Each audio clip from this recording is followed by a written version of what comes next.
தீர்மானம் எண் 1 1976 ஆண்டு 42வது திருத்தத்தின் மூலம் அரசமைப்பு சட்டத்தின் வகுப்புரையில் சேர்க்கப்பட்ட சோசலிஸ்ட், செக்யூலர் ஆகிய சொற்களை நீக்க வேண்டும் என்று பாஜகவினர் தாக்கல் செய்த மனுவை உச்சநீதிமன்றத்தின் 2 நீதிபதிகள் கொண்ட அமர்வு 2024 ஆண்டு நவம்பர் மாதத்தில் தள்ளுபடி செய்துவிட்டது. ரொம்ப முக்கியமான செய்தி இது. அம்பேத்கர் எழுதிய அரசமைப்பு சட்டத்தில் அந்த பிரியாம்பிள் என்கிற முகப்புரையில் இருக்கிற முக்கியமான 2 சொற்களை நீக்கும்படி யார் வழக்கு போட்டதுன்னா பிஜேபி. ஏன் இந்த பேரணி நடத்துறனா அதுதான் காரணம். அம்பேத்கர் எழுதிய சட்டத்தில் கை வைக்க பார்க்கிறார்கள். அனுமதிக்கலாமா?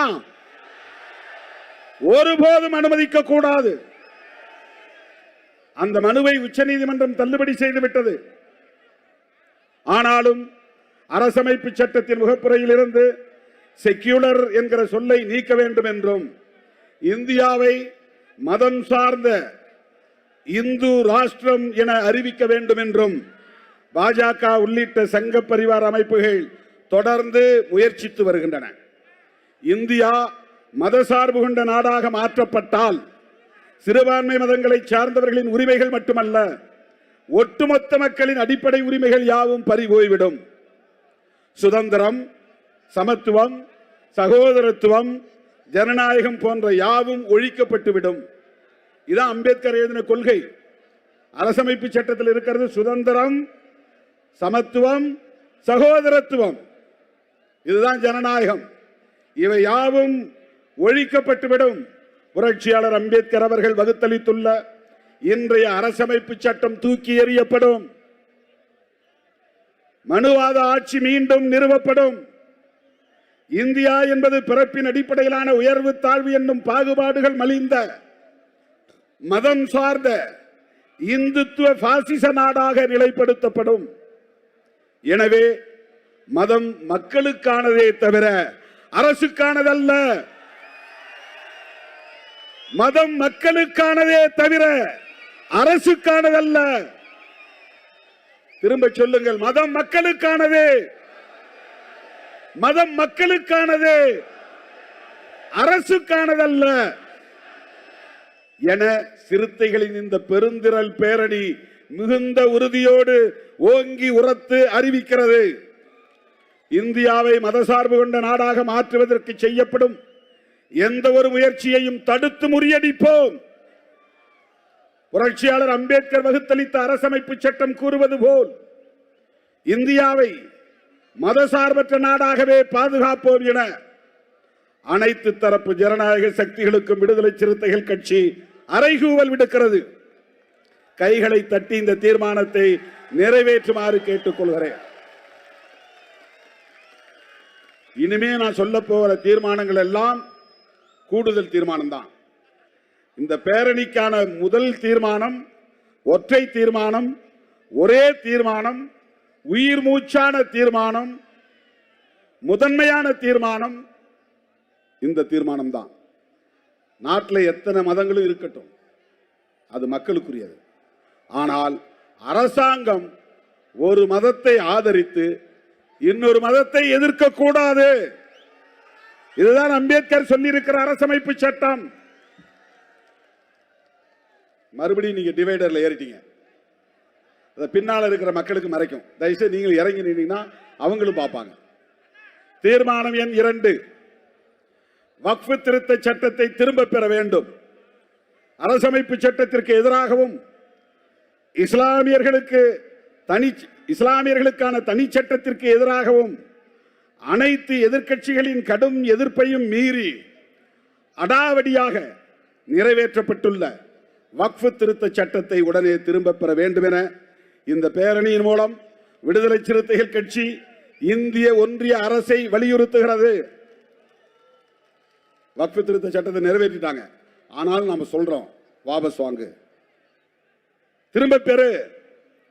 அத்துடன் அந்த சட்டத்துக்கு எதிராக அண்மையில் விதிக்கப்பட்டுள்ள தற்காலிக தடையை உச்சநீதிமன்றம் நீட்டிக்க வேண்டும் எனவும் இந்த பேரணி உச்சநீதிமன்றத்திற்கு விடுதலை சிறுத்தைகள் கட்சி வேண்டுகோள் விடுக்கிறது. அதாவது இப்போ சுப்ரீம் கோர்ட்டில் ஒரு கேஸ் போட்டாங்க இந்த வக்ஃப் திருத்த சட்டத்தை எதிர்த்து. அவன் ஸ்டே பண்ணி வச்சிருக்கிறான். அதை உடனே வெக்கேட் பண்ணாதீங்க, ஸ்டேவை ரத்து பண்ணிடாதீங்க, அதை கண்டினியூ பண்ணுங்க அப்படின்னு நம்ம தீர்மானம் போகிறோம். அந்த ஸ்டே அப்படியே இருக்கணும். ஏன் நீங்கள்லாம் கீழே நின்னா என்ன ஆயிரும்? ஏன் படியில் ஏறி உட்கார்ந்துருக்கிறீங்க?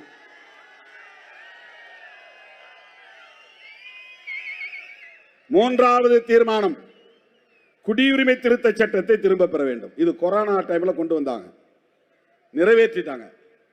அப்போ இந்த சட்டம் வந்தபோது இதே திருச்சிராப்பள்ளியில் நாம் தான் லட்சக்கணக்கான சிறுத்தைகளை திரட்டி தேசம் காப்போம் பேரணி நடத்தினோம்.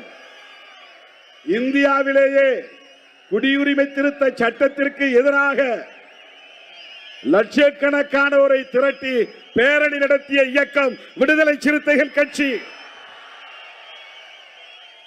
இன்றைக்கு வக்ஃப் திருத்த சட்டத்திற்கு எதிராக நாம் இந்த பேரணி நடத்துகிறோம். அதனால வக்ஃப் திருத்த சட்டத்தையும் திரும்ப பெறணும். 4 ஆண்டுகளுக்கு 5 ஆண்டுகளுக்கு முன்பே நிறைவேற்றப்பட்ட குடியுரிமை திருத்த சட்டத்தையும் திரும்ப பெற வேண்டும். கொரோனா பெருந்தொற்று காலத்தில் ஏற்கனவே இதே பாஜக அரசு எதிர்க்கட்சிகளின் தீவிரமான எதிர்ப்புகளையும் பொருட்படுத்தாமல் நிறைவேற்றிய குடியுரிமை திருத்த சட்டம் இந்திய அரசமைப்பு சட்டத்திற்கு முரணானதாகும். குறிப்பாக மதச்சார்பின்மைக்கு எதிரானதாகும். செக்யூலரிசம் அதான் மதச்சார்பின்மை, அதற்கு எதிரானதாகும். அத்துடன் இந்திய மக்களை மத அடிப்படையிலும் பிளவுபடுத்துகிறது. பாகிஸ்தான், பங்களாதேஷ், ஆப்கானிஸ்தான் ஆகிய நாடுகளில் இருந்து இந்தியாவுக்குள் தஞ்சம் புகுந்திருக்கும் அகதிகளில் முஸ்லிம்களை தவிர மற்ற மதத்தினருக்கு குடியுரிமை வழங்கிட இந்த திருத்த சட்டம், ஆம்புலன்ஸ் வழிவிடுங்க, இந்த திருத்த சட்டம் வழிவகை செய்கிறது.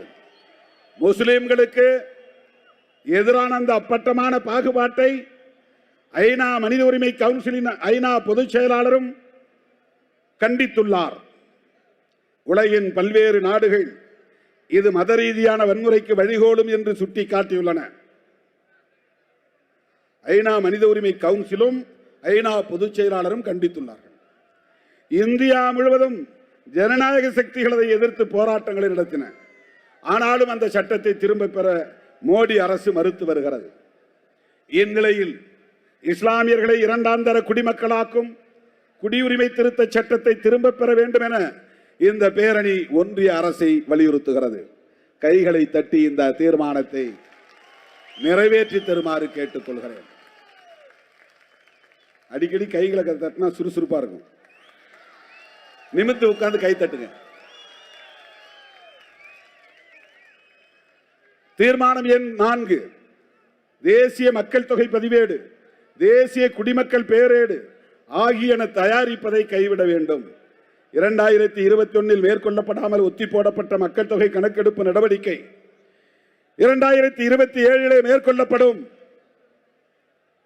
என்று, அது சாதிவாரி மக்கள் தொகை கணக்கெடுப்பாக இருக்கும் என்று ஒன்றிய பாஜக அரசு அறிவித்துள்ளது. மக்கள் தொகை கணக்கெடுப்பை மேற்கொள்ளும் போது தேசிய மக்கள் தொகை பதிவேட்டையும் தேசிய குடிமக்கள் பேரேட்டையும் தயாரிக்க மோடி அரசு திட்டமிட்டுள்ளது. குடியுரிமை திருத்த சட்டத்தின் அடிப்படையில் இவை செய்யப்பட்டுள்ளன. அதன் மூலம் இஸ்லாமியர்கள் உள்ளிட்ட கோடிக்கணக்கான இந்திய மக்களை நாடற்றவர்கள் என அறிவிப்பதற்கு மோடி அரசு திட்டமிட்டுள்ளது. அது மக்களை பிளவுபடுத்தி மிகப்பெரிய உள்நாட்டு குழப்பத்தை ஏற்படுத்தும். எனவே இந்த கொடுமையான பாசிச திட்டத்தை கைவிட வேண்டும் என இந்த பேரணி ஒன்றிய அரசை வலியுறுத்துகிறது. தீர்மானம் எண் 5, மதத்தின் பெயரால் ஏவப்படும் வன்முறைகளை கட்டுப்படுத்துவதற்கு சிறப்பு சட்டம் வேண்டும் என்று தொடர்ந்து வலியுறுத்தப்பட்ட காரணத்தால் மதவாத வன்முறை தடுப்பு சட்ட மசோதா நாடாளுமன்றத்தின் மாநிலங்களவையில் 2005ஆம் ஆண்டு 20 வருஷத்துக்கு முன்னால அறிமுகப்படுத்தப்பட்டது. பின்னர் நாடாளுமன்ற நிலைக்குழுவுக்கு அனுப்பப்பட்ட அந்த மசோதா சட்டமாக்கப்படாமலேயே 2014ஆம் ஆண்டு கைவிடப்பட்டது. பாஜக ஆட்சி காலத்தில் தொடர்ந்து மத அடிப்படையிலான வன்முறைகள் அதிகரித்துக் கொண்டே இருக்கின்றன. அவற்றை கட்டுப்படுத்துவதற்கு மதவாத வன்முறை தடுப்பு சட்டத்தை இயற்ற வேண்டும் என ஒன்றிய அரசை இந்த பேரணி வலியுறுத்துகிறது.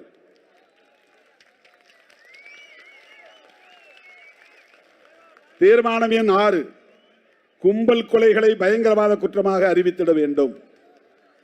பாஜக ஆட்சி ஏற்பட்டதற்கு பிறகு இஸ்லாமியர்களை சங்க பரிவார அமைப்புகளை சார்ந்தவர்கள் கும்பலாக சென்று பொதுவெளியிலேயே அடித்து கொலை செய்யும் நிகழ்வுகள் அதிகரித்து வருகின்றன.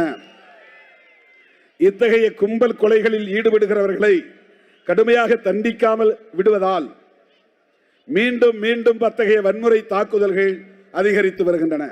எனவே கும்பல் கொலைகளை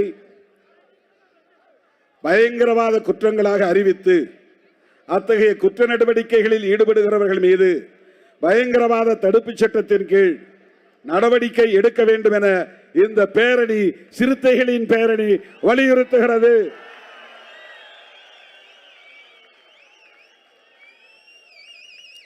தீர்மானம் எண் 7, ஜம்மு காஷ்மீரை மீண்டும் மாநிலமாக அறிவிக்க வேண்டும். அரசமைப்பு சட்டத்தில் காஷ்மீருக்கு இருந்த சிறப்பு தகுதியை விளக்கும் வகையில் அரசமைப்பு சட்டம் உறுப்பு எண் 370 மோடி அரசு நீக்கம் செய்தது. அதாவது அரசமைப்பு சட்டத்தில் கூறப்பட்டுள்ள நெறிமுறைகளுக்கு மாறாக ஜம்மு காஷ்மீர் மாநிலத்தில் ஆளுநர் ஆட்சியை கொண்டு வந்து அந்த சூழலை பயன்படுத்தி அரசமைப்பு சட்டம் உறுப்பு எண் 370 நீக்கிவிட்டார்கள். அம்மாநிலத்தை 3 யூனியன் பிரதேசங்களாக துண்டாடினார்கள். அதனைத் தொடர்ந்து எழுந்த கடும் எதிர்ப்பின் விளைவாக ஜம்மு காஷ்மீருக்கு மீண்டும் மாநில தகுதி வழங்கப்படும் என மோடி அரசு வாக்குறுதி அளித்தது. ஆனால் இதுவரை அது நிறைவேற்றப்படவில்லை. எனவே மேலும் காலம் கடத்தாமல் ஜம்மு காஷ்மீருக்கு மாநில தகுதி அளிக்கும் சட்ட நடவடிக்கைகளை மேற்கொள்ள வேண்டும் என விடுதலை சிறுத்தைகளின் இந்த பேரணி ஒன்றிய அரசை வலியுறுத்துகிறது. தீர்மானம் எண் 8, மதம் மாறியவர்களுக்கான இடஒதுக்கீட்டு உரிமைகளை வழங்க வேண்டும். கிறிஸ்தவர்களாக, பௌத்தர்களாக, பிசி சமூகத்திலிருந்தும் எஸ்சி சமூகத்திலிருந்தும் ஏராளமானவர்கள் மதம் மாறி இருக்கிறார்கள். அதனாலேயே அவர்களுக்கு இடஒதுக்கீடு மறுக்கப்படுகிறது. ஆகவே விடுதலை சிறுத்தைகளின் இந்த பேரணி இந்த தீர்மானத்தை முன்மொழிகிறது. இந்து மதத்திலிருந்து சீக்கியம், பௌத்தம் ஆகிய மதங்களுக்கு மாறியவர்களுக்கு இடஒதுக்கீடு உரிமை மறுக்கப்படவில்லை. சீக்கியரா மாறினா இடஒதுக்கீடு உண்டு, புத்திஸ்டா மாறினா இடஒதுக்கீடு உண்டு. ஆனா முஸ்லிமாவும் கிறிஸ்டினாவும் மாறினா இடஒதுக்கீடு இல்லை. ஆனால் இஸ்லாம் மற்றும் கிறிஸ்தவம் ஆகிய மதங்களை தழுவுகிற பட்டியல் சமூகத்தினர், ஷெட்யூல் காஸ்ட் மற்றும் பிற பிற்படுத்தப்பட்டோருக்கு ஓபிசி இடஒதுக்கீடு வழங்கப்படுவதில்லை. இது அரசமைப்பு சட்டம் உறுப்பு எண் 25 உறுதி செய்யப்பட்டுள்ள மத அடிப்படையிலான சுதந்திரத்தை மறுப்பதாக உள்ளது. இது வயலேஷன் ஆஃப் ஆர்டிகல் 25. அம்பேத்கர் எழுதிய அரசமைப்பு சட்டத்தின் உறுப்பு எண் ஆர்டிகல் 25 அதை வயலேட் பண்ணுது, மீறுது. இது அரசமைப்பு சட்ட உறுப்பு எண் 25 உறுதி செய்யப்பட்டுள்ள மத அடிப்படையிலான சுதந்திரத்தை மறுப்பதாக உள்ளது. ஒருவர் எந்த மதத்தை தழுவினாலும் அவருக்கு முன்பு என்ன உரிமைகள் இருந்ததோ அவற்றை பாதுகாக்க வேண்டியது அரசின் கடமையாகும்.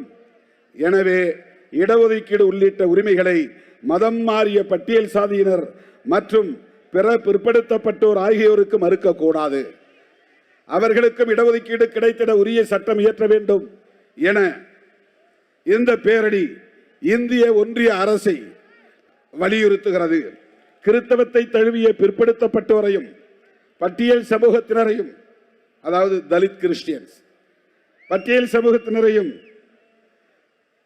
தமிழ்நாடு அரசு பிற பிற்படுத்தப்பட்டோர் பட்டியலில் வைத்து தற்போது இடஒதுக்கீடு வழங்கி வருகிறது. அது போதுமானதாக இல்லை. எனவே அவர்களின் எண்ணிக்கைக்கு ஏற்ப தனியே உள்ஒதுக்கீடு வழங்க வேண்டும் என தமிழ்நாடு அரசை இந்த பேரணி கேட்டுக்கொள்கிறது. தலித் கிறிஸ்டியன் எங்களை எஸ்சி பட்டியலில் சேருங்கன்னு சொல்றாங்க. அது யூனியன் கவர்மெண்ட்டுக்கான கோரிக்கை, டெல்லியில் இருக்கிற அரசுக்கான கோரிக்கை. அது எப்ப நிறைவேறும் அப்படிங்கிறது உறுதிப்படுத்தப்படலை. சுப்ரீம் கோர்ட்ல ஒரு கேஸ் இருக்கு. அதனால அந்த கேஸ் இருக்கிறதுனால ஒன்றும் பண்ண முடியாது. கேஜி பாலகிருஷ்ணன் தலைமையில் ஒரு கமிட்டி போட்டிருக்காரு மோடி. அது இன்னும் அறிக்கையை சமர்ப்பிக்கல. அதுவரையில் தமிழ்நாடு அரசு ஓபிசி இடஒதுக்கீட்டில் முஸ்லிம்களுக்கு 3% கொடுக்கிற மாதிரி பிசி பிராக்கெட்ல எம் அப்படின்னு போட்டு இடஒதுக்கீடு தராங்க. அதே போல பிசி பிராக்கெட்ல டிசி தலித் கிறிஸ்டியன்ஸ் என போட்டு ஏற்கனவே ஒதுக்கிய அந்த இடஒதுக்கீட்டை இவர்களுக்கும் வழங்க வேண்டும். அதே போல கிறித்தவத்தை தழுவி இருக்கிற வன்னிய கிறித்தவர்கள், உடையார் கிறித்தவர்கள், பிள்ளைமார் கிறித்தவர்கள், நாடார் கிறித்தவர்கள், செட்டியார் கிறித்தவர்கள், ஓபிசியில் நிறைய கிறிஸ்டியன்ஸ் இருக்கிறாங்க. கிறித்தவம் மாறினாலும் சாதி போகாது தமிழ்நாட்டில், இந்தியாவில். அதுதான் பிரச்சனை. அதுதான் பிரச்சனை. அவங்க பிசியில் தான் இருக்காங்க. அவங்களுக்கு ஒரு கேட்டகரைசேஷன் பண்ணி இடஒதுக்கீடு தரணும். இது விடுதலை சிறுத்தைகளின் 8வது தீர்மானம். கைகளை தட்டி நிறைவேற்றி தருமாறு கேட்டுக்கொள்கிறேன். அடுத்து 9வது, சமவாய்ப்பு ஆணையத்தை அமைத்திட வேண்டும். நீதியரசர் ராஜேந்திர சச்சார், அவர் சுப்ரீம் கோர்ட் நீதிபதி, அவர் தலைமையில் ஒரு கமிஷன் போட்டாங்க. முஸ்லிம் மற்ற சிறுபான்மையினருடைய கல்வி தகுதி, கல்வி நிலை, பொருளாதார நிலை என்ன என்று ஆராய்வதற்காக போடப்பட்ட கமிஷன். அவர் ஒரு ரெக்கமெண்டேஷன் கொடுத்துட்டார். அவங்க என்ன சொல்றாங்கன்னா, ஒரு சமவாய்ப்பு கமிஷன் ஆணையம் ஒன்றை நீங்க அமைக்கணும் அப்படின்னு ஒரு பரிந்துரைச்சிருக்கிறார். அதை காங்கிரஸ் அரசும் கண்டுக்கல, இப்ப இருக்கிற மோடி அரசும் கண்டுக்கல. விடுதலை சிறுத்தைகள் கண்டு கொள்கிறோம். நீதிபதி ராஜேந்திர சச்சார் கமிட்டி ஷெட்யூல் காஸ்டுக்கான கமிட்டி அல்ல, ஷெட்யூல் டிரைப்ஸுக்கான கமிட்டி அல்ல, முஸ்லிம் மக்களுக்கான ஒரு கமிஷன். அந்த கமிஷன் ஒரு ரெக்கமெண்டேஷன், பரிந்துரையை கொடுத்துச்சு. அந்த பரிந்துரையை நாம் இங்கே முன்மொழிகிறோம். நீதியரசர் ராஜேந்திர சச்சார் ஆணையம் அளித்த பரிந்துரைகளில் முக்கியமானது சமவாய்ப்பு ஆணையம் உருவாக்குவது பற்றியதாகும். அனைத்து சமயத்தினரும் கல்வியிலும் வேலை வாய்ப்பிலும் சமமான வாய்ப்பு பெறுவதை அரசாங்கம் உத்தரவாதம் செய்ய வேண்டும். மதத்தின் அடிப்படையில் இடஒதுக்கீட்டை கொடுக்க கூடாது. எல்லா மதத்தை சார்ந்தவர்களும் சம வாய்ப்பை பெறணும். சம வாய்ப்பை பெறணும். இந்துவா இருக்கிறவங்களுக்கு மட்டும்தான் இடஒதுக்கீடு, முஸ்லிமா இருந்த இடஒதுக்கீடு இல்லைன்னா அது கான்ஸ்டிடியூஷனுக்கு எதிரானது ராஜேந்திர சச்சார் சொல்றார். அதை செயல்படுத்துவதற்கு ஆணையம் ஒன்றை அமைக்க வேண்டும். அதற்காக தனியே ஒரு சட்டம் இயற்ற வேண்டும் என்று நீதியரசர் சச்சார் குழு பரிந்துரைத்தது. ஆனால் அதனை இதுவரை ஒன்றிய அரசு நிறைவேற்றவில்லை. அந்த ஆணையத்தை அமைக்கும் அதிகாரம் மாநில அரசுக்கும் உள்ளது. ஸ்டேட் கவர்மெண்ட்டுக்கு அந்த பவர் இருக்கு. எனவே தமிழ்நாடு அரசே, திராவிட முன்னேற்ற கழக அரசே, எங்களின் தோழமை அரசே, சச்சார் குழு பரிந்துரைகளின் அடிப்படையில் சமவாய்ப்பு ஆணையத்தை அமைத்திட நடவடிக்கை எடுக்க வேண்டும் என சிறுத்தைகளின் பேரணி வலியுறுத்துகிறது, கேட்டுக்கொள்கிறது. இன்னும் 3 தீர்மானம் தான். சோர்வா இருக்கா? உற்சாகமா இருக்கீங்களா? நிமிர்ந்து உட்காருங்க, நிமிர்ந்து உட்காருங்க. தீர்மானம் எண் 10. பீகார் மாநிலம் புத்தகையாவில் உள்ள மகாபோதி விகாரையை பௌத்தர்களிடமே ஒப்படைக்க வேண்டும். பீகார் மாநிலம் இருக்கு, அங்க புத்தகையான ஒரு இடம் இருக்கு. அங்கதான் புத்தர் போய் உட்கார்ந்துருக்கிறார் போதி மரத்துக்கு அடியில் 2500 வருஷத்துக்கு முன்னால. அந்த இடத்துல தான் அவருக்கு ஞானம் பிறந்தது. அங்க ஒரு கோயில் கட்டியிருக்கிறாங்க. அந்த கோயிலுக்கு பேர் மகாபோதி விகார். மகாபோதி விகார். அதை நிர்வகிக்கிற அதிகாரத்தை பிராமணர்கிட்ட கொடுத்துருக்காங்க. புத்திஸ்ட கொடுக்க. தம்பி தம்பி தம்பி தயவுசெய்து அப்படியே நில்லுங்க, நிக்கிற இடத்துல நில்லுங்க, அப்படியே நில்லுங்க. ஏன் அப்படியே அப்படியே ஆடுறீங்க? அந்த அந்த அந்த பேரிகார்டு எழுந்தீங்கன்னா அங்கே குழந்தைகள்லாம் உட்காந்துருக்காங்க, பிரச்சனை. அப்படியே நில்லுங்க, அப்படியே நில்லுங்க ப்ளீஸ், அப்படியே நில்லுங்க, அப்படியே நில்லுங்க. தம்பி இந்த இந்த டிவைடர் கொஞ்சம் இறங்குங்க ப்ளீஸ், கொஞ்சம் இறங்க, கொஞ்சம் இறங்க. நீங்களாவது பேசிக்கிறோம், கொஞ்சம் இறங்க, கொஞ்சம் இறங்கி நில்லுங்க. ஜனங்க உங்க பின்னால் நிக்கிறவங்க எட்டி எட்டி பார்க்கற இறங்கு. கௌதம புத்தர் ஞானம் பெற்ற புனிதத்தலமாக போற்றப்படும் புத்தகயாவில் உள்ள மகாபோதி விகாரையின் நிர்வாகத்தில் இந்துக்களான பிராமணர்களும் இடம்பெற்றுள்ளனர். இப்ப இந்து கோயில்ல போய் புத்திஸ்ட்ல முஸ்லீம்களை மெம்பரா போட முடியுமா? ட்ரஸ்ட்ல யோசிச்சு பாருங்க. ஆனா இங்க புத்திஸ்ட் டெம்பிள்ல அதை நிர்வகிக்கக்கூடிய மேனேஜ்மெண்ட் கமிட்டியில பிராமின்ஸ் இருக்கிறாங்க பல வருஷமா. அதை நீக்க சொல்லி உண்ணாவிரத போராட்டம் நடத்துறாங்க. யாரு? புத்த பிக்குகள். அது பௌத்தர்களின் உரிமைகளையும் சுதந்திரங்களையும் பறிப்பதாக உள்ளது. நிறைய பேர் இங்க வர முடியாம அங்கங்க எல்இடி நின்றுட்டு பாக்குறாங்க. கும்பலா திரளா வழி நெடுக 20 இடத்துல எல்இடி இதே மாதிரி வச்சிருக்கிறோம். 20 இடங்கள்லயும் கும்பலா பல்லாயிரக்கணக்கானவர்கள் நின்று பார்த்து கொண்டிருக்கிறார்கள். ஆங்காங்கே நின்று கொண்டிருக்கிற தோழர்களுக்கு என்னுடைய வாழ்த்துக்கள். இந்த மேடைகிட்ட நீங்க வரலனாலும் என் பக்கத்தில் இருக்கிறதா நான் உணர்றேன். 1 கிலோமீட்டருக்கு அப்பால் எல்இடியை பார்த்து கொண்டிருக்கிற என் உயிரின் உயிரான விடுதலை சிறுத்தைகளே, உங்கள் பாதங்களை தொட்டு வணங்குகிறேன். 10வது தீர்மானத்தை நிறைவேற்றி தாருங்கள். அந்த நிர்வாகத்தில் இருந்து இந்துக்களான பிராமணர்களை நீக்கி பௌத்தர்களிடமே அந்த நிர்வாகத்தை முழுமையாக ஒப்படைக்க வேண்டும் என்ற கோரிக்கையை முன்வைத்து புத்த பிக்குகளின் தொடர் போராட்டம் அங்கே நடைபெற்று வருகிறது. இந்நிலையில் பௌத்தர்களின் உணர்வுகளை மதித்து கோரிக்கையை ஏற்று மகாபோதி விகாரை அதன் நிர்வாகத்தை பௌத்தர்களிடமே ஒப்படைக்க வேண்டும் என்று சிறுத்தைகளின் இந்த பேரணி காவிரி கரை ஓரத்தில் இருந்து உரத்து முழங்குகிறது, வலியுறுத்துகிறது. இன்னும் 2 தீர்மானம் தான். நீங்க அமைதியா உட்கார்ந்து, எனக்கு தான் தொண்டை போகுது, பயங்கரமா வலிக்குது. அங்க இருந்து கோஷம் போட்டு வந்த இங்க இந்த தீர்மானங்களை படித்துக் கொண்டிருக்கிறேன். 11வது தீர்மானம், வழிபாட்டு தலங்கள் சிறப்பு ஏற்பாடுகள் சட்டத்தை விளக்கக்கூடாது. அந்த மாதிரி ஒரு சட்டம் இருக்கு. அந்த சட்டத்தை நீக்கணும்னு பிஜேபி காரன் சொல்றான். இப்ப நாம வக்ஃப் திருத்த சட்டத்தை நீக்கணும்னு சொல்றோம் இல்லையா, அந்த மாதிரி அவன் இந்த சட்டத்தை நீக்க சொல்றான். வழிபாட்டு தலங்கள் சிறப்பு ஏற்பாடுகள் சட்டம். இந்த சட்டம் என்ன பண்ணுதுன்னா, எந்தெந்த மதங்களுக்கான வழிபாட்டு தலங்கள் இப்ப எப்படி இருக்கோ அப்படியே இருக்கணும். அதுல இது எங்க ஊர் கோயில் இருந்துச்சு 500 வருஷத்துக்கு முன்னால, இந்த இடத்துல ராமர் பிறந்தாரு, இந்த இடத்துல கிருஷ்ணர் பிறந்தாரு, அப்படிலாம் சண்டை போடக்கூடாது. ஏதோ அயோத்தியில் நடந்ததோட இருக்கட்டும், மற்ற இடங்கள்ல பிரச்சனை பண்ணக்கூடாது. எந்தெந்த இடத்துல எந்தெந்த கோயில் இருக்கோ அந்தந்த கோயிலை அப்படியே பாதுகாக்கணும், அதை அப்படியே மெயின்டைன் பண்ணணும் அப்படின்னு ஒரு சட்டம். இந்தியாவில் உள்ள வழிபாட்டு தலங்கள் 1947ஆம் ஆண்டு ஆகஸ்ட் 15ஆம் நாள் எந்த நிலையில் இருந்தனவோ, இந்த நாடு விடுதலை பெறுகிற போது, சுதந்திரம் அடைகிற போது ஒவ்வொரு கோயிலும் என்ன ஸ்டேட்டஸ்ல இருந்ததோ, இது இந்து கோயில், இது முஸ்லிம் மசூதி, இது கிறிஸ்தவர் தேவாலயம், இது சமணர் விகாரை, இது பௌத்தர் விகாரை, இது சமண பள்ளி என்று இருந்தால் 47 ஆகஸ்ட் 15 எப்படி இருந்துச்சோ அதே மாதிரி இருக்கணும். எந்த நிலையில் இருந்தனவோ அதே நிலை தொடர வேண்டும் என்பதற்காக வழிபாட்டு தலங்கள் சிறப்பு ஏற்பாடுகள் சட்டம் இயற்றப்பட்டது.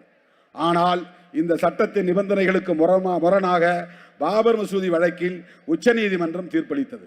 அந்த வெற்றியில் ருசி கண்ட சங்க பரிவாரத்தினர் இஸ்லாமியர்களுக்கு சொந்தமான பல்வேறு மசூதிகளை இந்து கோவில்கள் என உரிமை கொண்டாடி வழக்குகளை தொடுத்து வருகின்றனர்.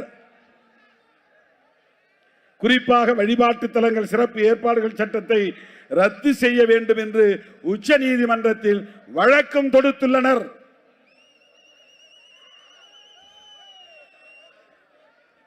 தம்பி, அந்த ஒயரை இழுக்காதீங்க, கரண்ட் இருக்குது, பிடிக்காதீங்க தம்பி. அதனால தான் நான் சொல்றேன் கீழே இறங்குன்னு. சொல்லுங்க, கேளுங்க தம்பி, கொஞ்சம் கீழே இறங்குங்க. அந்த கரண்ட்ல ஏதாவது ஆச்சுன்னா, இவ்வளவு தூரம் இப்ப அமைதியா நடந்துகிட்டு இருக்குல்ல, நான் உங்கள்கிட்ட பேச வேண்டியிருக்கல, கொஞ்சம் கீழே இறங்குங்க பிளீஸ். அந்த வயரை இழுக்காதீங்க, கரண்ட் போகுது தம்பி. உட்காருப்பா தம்பி, உட்காரு ப்ளீஸ். அப்படியே டிவைடர்ல உட்காரு, டிவைடர்ல உட்காரு. இத்தனை 1000 லட்சம் பேர் கேட்கறாங்க என் பேச்ச, நீங்க ஒரு 4-5 பேர் இப்படி கேட்காம இருக்கிறீங்க பாரு. உட்காருங்க, உங்க நல்லதுதான் சொல்றேன். உட்காரு, உங்க நல்லதுதான் சொல்றேன். உச்ச நீதிமன்றத்தில் வழக்கம் தொடுத்துள்ளனர். அரசமைப்பு சட்டத்திற்கு எதிரான இந்த நடவடிக்கைகளை ஒன்றிய அரசு அனுமதிக்க கூடாது என்றும், வழிபாட்டு தலங்கள் சிறப்பு ஏற்பாடுகள் சட்டத்தை விளக்கக்கூடாது என்றும் ஒன்றிய பாஜக அரசுக்கு இந்த பேரணி வேண்டுகோள் விடுக்கிறது. ஓங்கி கைதட்டுங்க.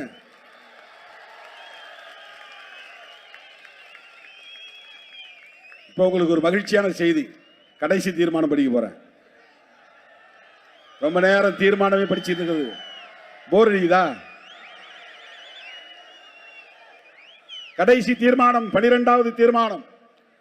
பொது சிவில் சட்டம் கொண்டு வரும் முயற்சியை கைவிட வேண்டும். இப்ப பார்லிமெண்ட்ல இந்த கூட்டத்தொடரிலோ அடுத்த கூட்டத்தொடரிலோ புதுசா ஒரு சட்டத்தை கொண்டு வர போறாங்க. என்னன்னா, முஸ்லிம்களுக்கு தனி சட்டம் கூடாது, கிறிஸ்தவர்களுக்கு தனி சட்டம் கூடாது, எல்லாருக்கும் பொதுவான ஒரு சிவில் சட்டம். தம்பி கொஞ்சம் பின்னால தள்ளி நில்லுங்க, போலீஸிங் பயங்கர நெருக்கடியாக. அந்த பேரிகார்ட்ல தள்ளி நிற்க, பின்னால முன்னால இழுக்காது, தள்ளாதீங்க. உட்கார்ந்துக்கு மேல வந்து இழுக்க வேண்டியது. கொஞ்சம் பேக்ல தள்ளி நில்லுங்க, அப்படியே ஸ்டெடியா நில்லுங்க, அப்படியே நின்ன இடத்துல நில்லுங்க, முன்னால சாயாதீங்க. எல்லாம் இளைஞர்கள் தான், அப்படியே நில்லுங்க, நெஞ்ச நிமிர்த்தி. உன்னை எவனும் முன்னால தள்ளி மேல ஏறக்கூடாது, கீழே இடிச்சு தள்ளி மேல ஏற அனுமதிக்க கூடாது ஒருபோதும். ஸ்டெடியா நிக்கணும். கடைசி தீர்மானம். ஒன்றிய பாஜக அரசு இந்தியாவில் பொது சிவில் சட்டத்தை கொண்டு வருவதற்கு முயன்று வருகிறது. 2018 ஆகஸ்ட் மாதத்தில் வெளியிடப்பட்ட சட்ட ஆணையத்தின் 21வது அறிக்கையில் பொது சிவில் சட்டம் இந்த கட்டத்தில் அவசியமும் அல்ல, விரும்பத்தக்கதும் அல்ல என்று தெளிவாக கூறப்பட்டுள்ளது. லா கமிஷன் ஒரு அமைப்பு இருக்கு. தம்பி தம்பி கீழே இறங்க. ஒரு ஆள் எவ்வளவு வேற பிரச்சனை பண்ற. கீழே இறங்க, கீழே இறங்க, கீழே இறங்க, கீழே தம்பி கீழே இறங்க.